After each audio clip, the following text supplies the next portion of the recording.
When we want to study history, we often turn to a book to read someone's interpretation of an event. But sometimes a piece of art can offer an interpretation of history that's both accurate and much more powerful than anything we could find in a book. The Desert Caballeros Western Museum in Wickenburg, Arizona has a number of art pieces that fit that description.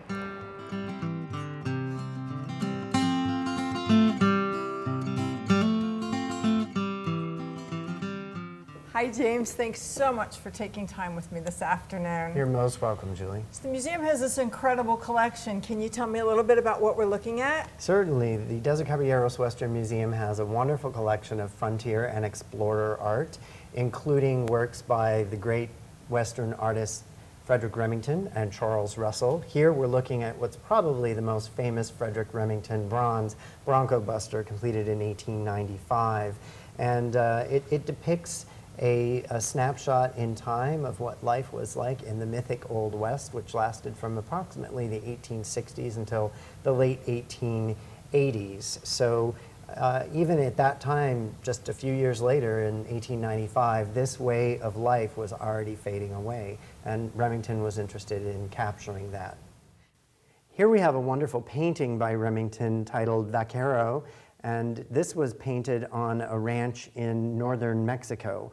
A lot of people don't realize that the original cowboys were actually Spanish, and they migrated north, from south to north from Mexico to the United States. Yeah, but I want to ask you if you can take me to show one more exhibit that you have of bolo ties. Sure, I'd be happy to, Julie. That'd be great.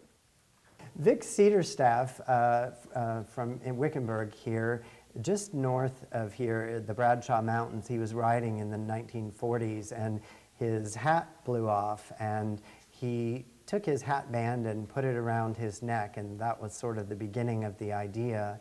It wasn't until 1959 that he actually patented the slide that allows you that goes to up and down. Right, move the piece up and down on the string. They're absolutely beautiful.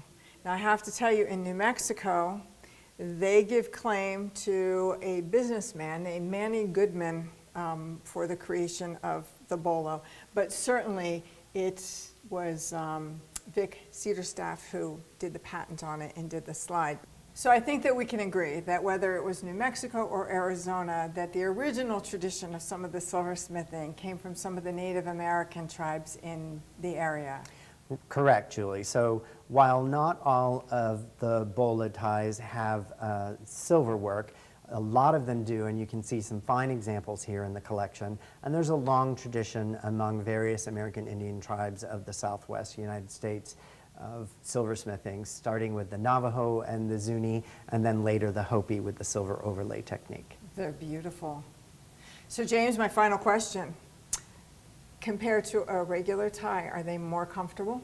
Much more comfortable. They're not as warm to wear, and they're not as tight around your neck. Ah, so it's a good investment. And it's Arizona's official necktie. There you go.